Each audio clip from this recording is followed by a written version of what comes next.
Hello, BookTube. I've been sort of thinking about doing a shelf tour of my what I call my wall of novels here, and for quite a while. And I received a comment, or Heather Gregg replied to one of my comments saying I should do one, and that was all the prompt I needed really. So if you want anyone to blame, it's Heather. She seems to be responsible for a lot of the content on my channel recently. So I've no idea um, how long this will be if I get halfway through and it's more than 20 minutes save, then maybe I'll do like a two-parter. But we'll start here at the top left. Um, this is the complete works of W.H. Auden, published by Princeton University Press. And I might have to do another video on this actually because it's quite a long and boring story as to why and how I came to acquire these. Um, uh, it starts at volume 2 there. Volume 1 is actually upstairs because I'm reading it. I didn't mention it in my last video because I'd just gotten a better start on it and it wasn't worth mentioning. Um, and these are all the volumes, but they're actually uh, it the series started in the late 80s, I think, early 90s, with the complete plays, which I have on order from a bookseller in the UK. Um, a nice chap called Lawrence Worms, who emailed me personally as well, which was very kind of him. And this next volume in the series was the complete libretti and other music writings, which I also have an order from America. So that'll take about a month to get here, if it ever does. Got a good deal on that as well. So uh, I I ordered these directly from the Princeton University Press. These ones got a really good deal on it. And when I was opening the box, when I ordered it, I thought this is probably too good to be true. Um, and it was because, um, as you can see, these later volumes, all lovely hardcovers with dust jackets, and then you get to volume 2, and you might not be able to make out, but it is a print on demand with no dust jacket, and that is really disappointing, but kind of understandable. And volume 1, which upstairs is not print on demand, oddly enough, but um, doesn't have a dust jacket. And so, in a sort of fit of rage and disappointment, I sort of emailed um, Princeton and said I'm really disappointed this wasn't as advertised on the website, although I kind of expected it to be this way. And said if I'd known it was a print on demand, I wouldn't have ordered it. And they actually offered to collect the unwanted volumes at Princeton's expense. They have a distributor in the UK with Wiley and Sons, I think, and refund the money. And then I sort of thought, okay, good. And I went online to see if I could get volume 2 with a dust jacket, or and an actual book, and volume 1 with a dust jacket.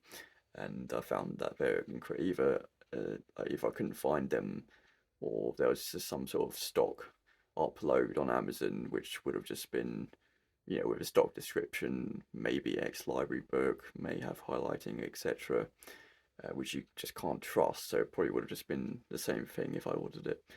And I found, so basically there are a couple of um, uh, uploads on like ABE books that seemed genuine, and it said first editions with dust jacket, but they're incredibly expensive. So when I realised that I probably wouldn't be able to find these volumes, um, I quickly emailed back saying, "Oh, actually, I'm going to keep these." So I had to go back with my tail between my legs.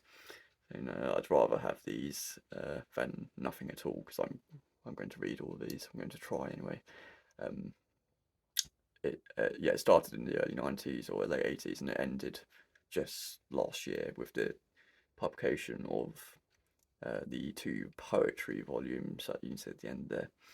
Um, I so even though I got a great deal on these, they gave me a good discount. Um, they're still quite expensive, as you can imagine.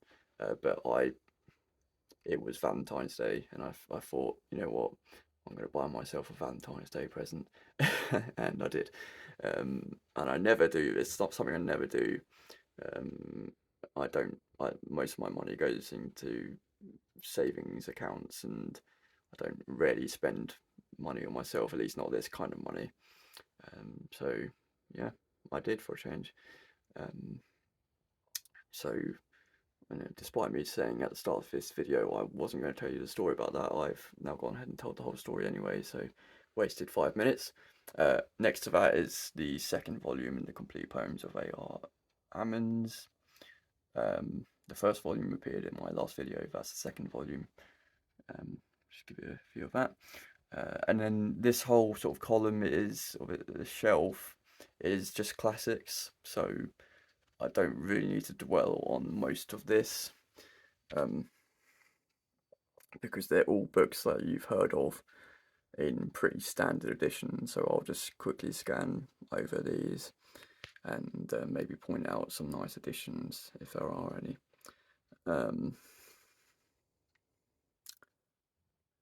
So Elizabeth Gaskell there, some Ian Forster,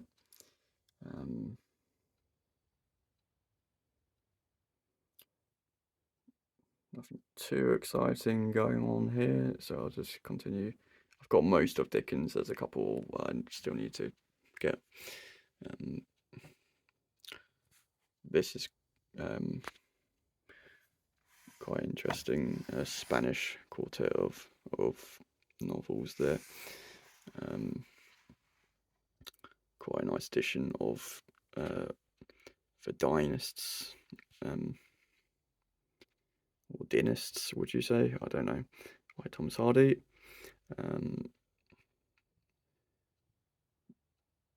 Some nice editions of Henry James as well, actually. I love the Library of America editions.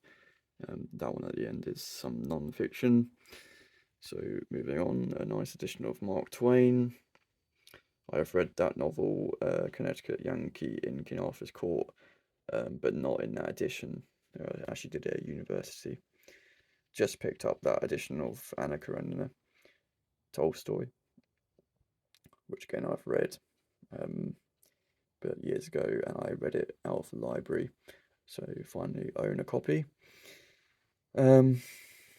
Actually had a nice conversation with the woman in Oxfam when I bought that, and she was asking me if I'd read it and War and Peace, etc., and she actually quoted the opening sentence to Anna Karenina from memory, which is a great start to any conversation, in my opinion. So immediately I thought, well, I like this person.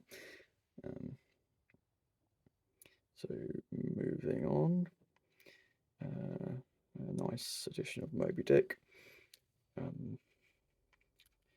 D.H. Lawrence shouldn't really be here. I try to limit this section to 19th century writers and well, from before the 19th century, let's say, and including 19th century, and D.H. Lawrence, of course, is 20th century.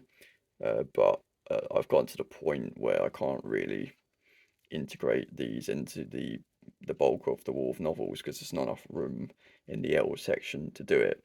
So I'm kind of stuck. I need to get some more shelving put up somehow. And moving on to the end of the classics. Another Library of America of Harriet Beecher Stowe. And just nothing too exciting in there, so I'm going to kneel down for the rest. So here, for some reason, I decided to put the Fitzcarraldo editions together. and the New York Review of Books editions together. I'm not really sure what prompted me to do that. I sort of, although it looks nice, I kind of regret it. But again, the same situation as D.H. Lawrence. I can't really integrate these to the rest of the wall of novels, so here they're gonna have to stay for now. And those white Fitzgerald editions shouldn't really be there either because they're not fiction. And there are some. I've got some New York Review books elsewhere in the collection. Same with Fitzgerald editions, but I can't, as you can see, I can't really fit any more on. So silly, really. Some nice solo editions, and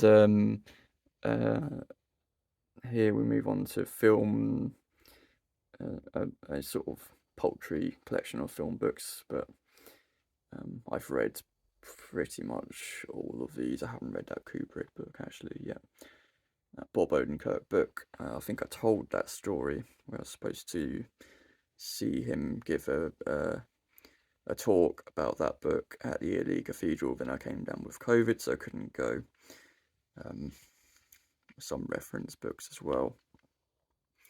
The new biographical dictionary of film by David Thompson, which I still consult, and Steve Donahue very kindly sent me many years ago. Must have cost a small fortune to have that posted from America. Thanks again, Steve. And this is some of the more artsy-fartsy films and DVDs I have, including some Criterion Collection. I'm currently, there are some Bergman you can see there, but I have a couple of, well, here I can show you. Just get box sets. I've been watching some Bergman, published by or put out by the BFI. So not all of his films, just a lot of his key films, and I've been watching these. I really love some of his films. Wild Strawberries. I think one of my favourites actually was a film called The Silence, which was like watching The Shining as though directed by David Lynch in the 60s. So that was great. And I just recently watched Scenes from a Marriage as well, which is in the 4th volume, which was amazing. But there are some Bergman films which I just can't stand. I appreciate Persona, for example, but I don't really like it. So, which I know is heresy to say. But anyway, moving on. So we're at 13 minutes and we've done about a quarter. So I don't know how this is going to go, but I'll just try and pan up. So now we come up to what I suppose we can class as modern fiction.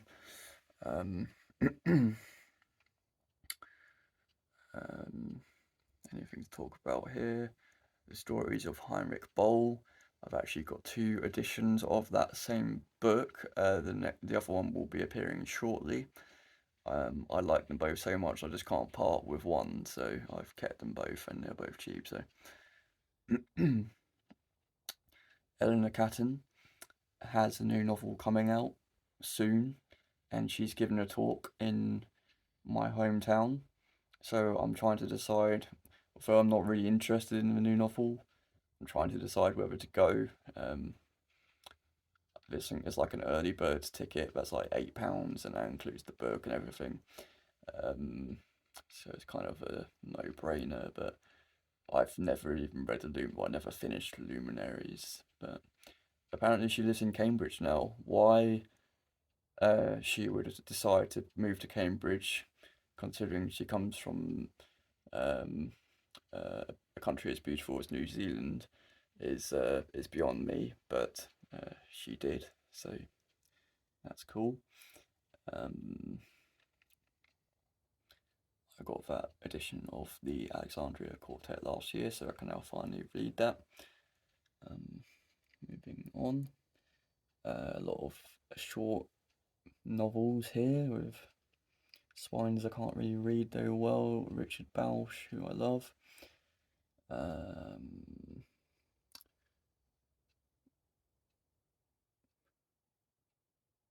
Mud Sharks by Dave Barbarossa, who I think is a drummer or something in a band. I didn't know that. I found that in a charity shop. I had no idea. I didn't really know anything about it. I think it's actually a bit on the rare side now, so that's quite cool.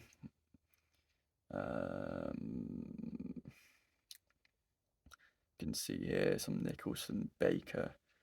The mezzanine is really great, and I picked up the Fermata quite recently, so I still need to read that.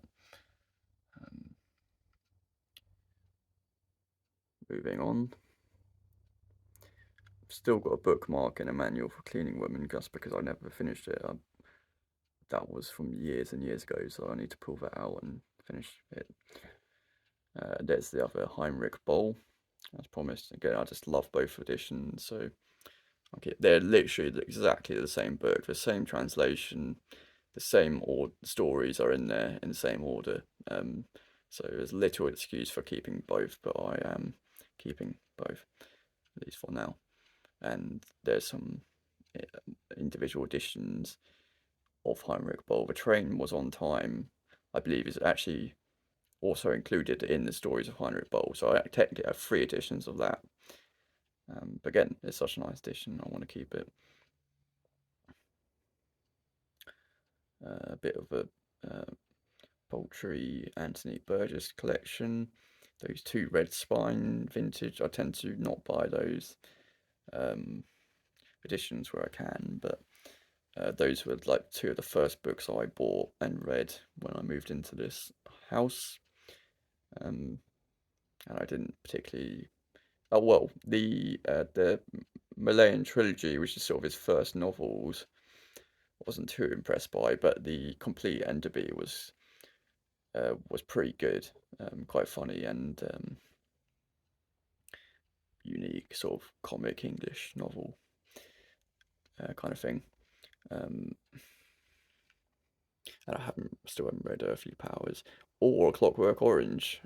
Now I think about it, I haven't had that edition for very long, so one of the reasons I haven't read it is because I could never find a nice edition. So where are we now? Some more T.C. Boyle. That East is West.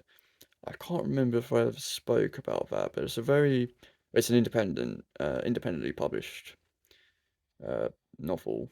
Well, let me rephrase that: it's published by an independent publisher, let's say. So it's not very well known at all. I don't think it has any reviews on Goodreads or anything. By a Scottish writer, I think primarily known as a poet, and that was his only novel, but it was just brilliant. It was so funny and really well done. So if you could ever find a copy of that, I don't know if it's available or not online, I would highly recommend it. Some Bellow, I really like these editions of Bellow. I've got some more elsewhere. Some A.S. Byatt, who I really love. Some more Anthony Burgess, actually. I think that's more non-fiction, so I don't think that should be there, but that's Richard Bausch's debut collection of stories, and I think that's the first edition. And it's really, really good. John Barth, a Dalkey Archive edition there of letters.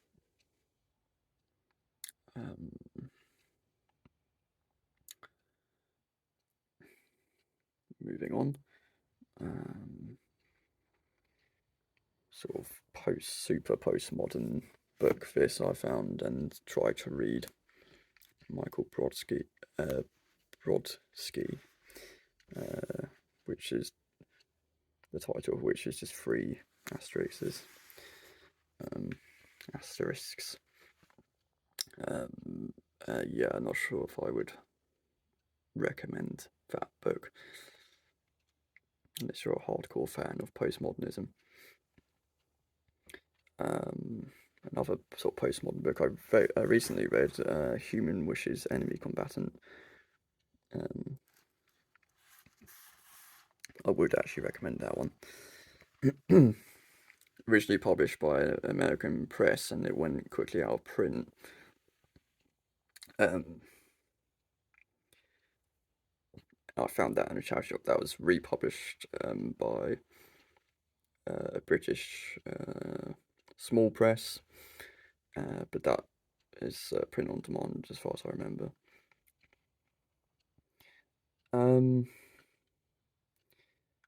A small sort of Italo Calvino collection. I haven't read most of these because I only found them quite recently. There was a nice about the six of these. Well, actually not six. There's not as many as I was thinking, but 4 or 5 of these books I bought at the same time from Oxfam.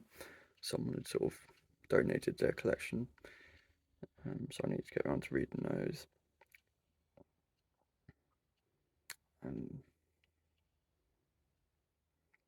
A really,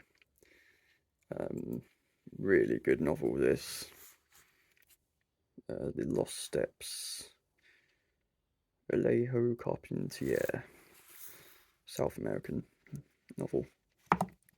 Which country I can't quite remember now, but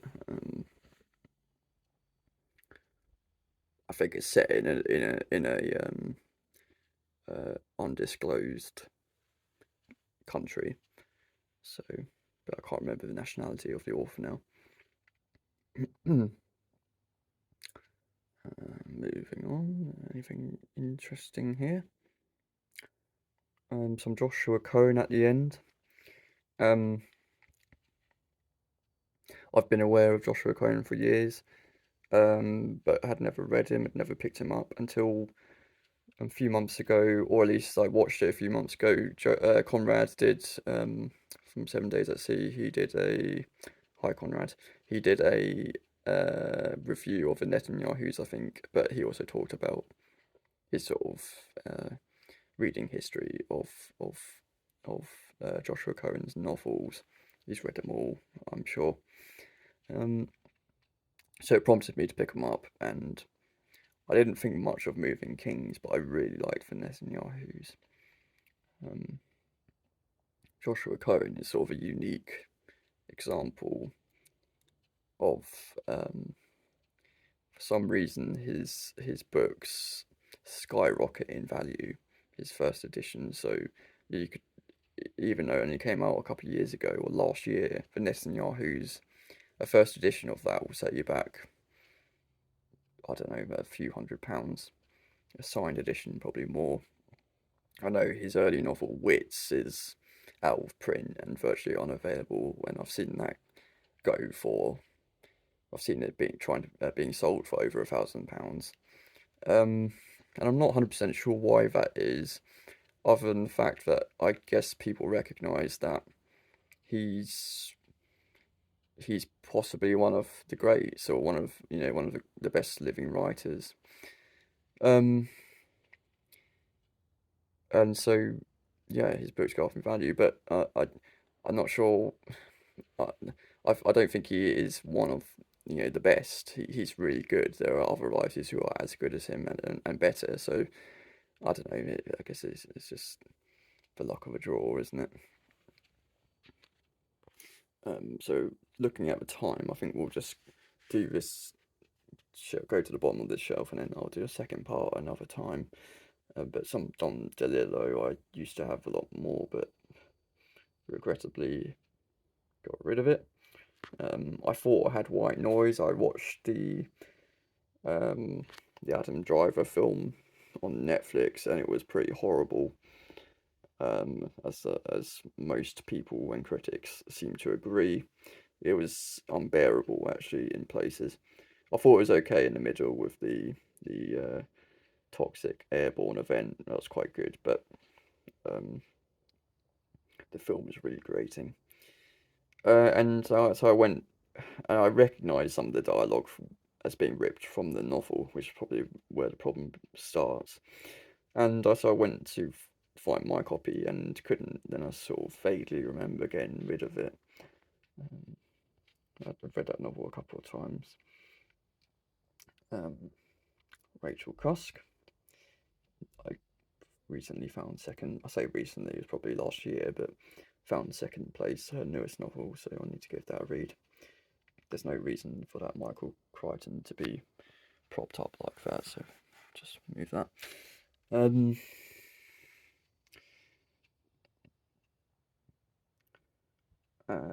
Ivy Compton Burnett novels, which I still haven't read, so I shouldn't have shelved those really, I should have kept them out.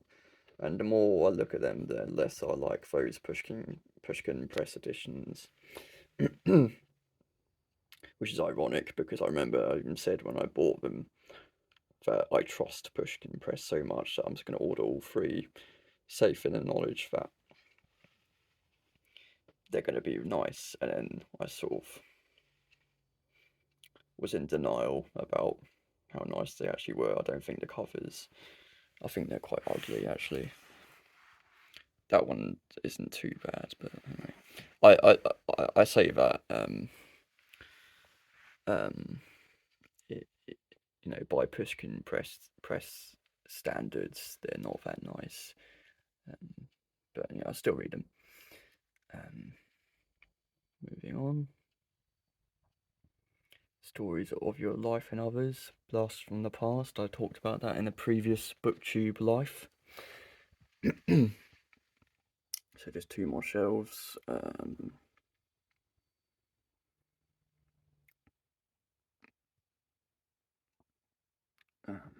Anything of interest? It's quite nice. Oh, sorry, three more shelves I'm seeing now. Picked this up recently. Looks interesting. Nothing too interesting there. Some Franzen, the Complete Furbank, which has made a few appearances on BookTube now. 3 of the 4 Elena Ferrante novels. Trouble is, I can never remember which is the one I'm missing. So whenever I see it in a charity shop, I think, oh, I can't remember if I actually have this one or not. It's a very similar title to one of the others, so I should write it down. But I haven't read them yet anyway. Lucy Ellmann. Your Duck is My Duck by Deborah Eisenberg. Stories. Found that just last week. Looking forward to reading those. Andre Debut, I talked about with Sean the Book Maniac. I highly recommend those stories. A novel by E.M. Delafield called Faster, Faster, which is one of the best titles for a novel ever. And finally, this will stop after this shelf and I'll do the other half another time. Recently found A Frolic of His Own, William Caddis. I don't know if I'm going to get around to reading that anytime soon, though. Quite an undertaking. Nice omnibus edition of Graham Greene, which includes those novels. There's a Wayward Fitzcarraldo edition there.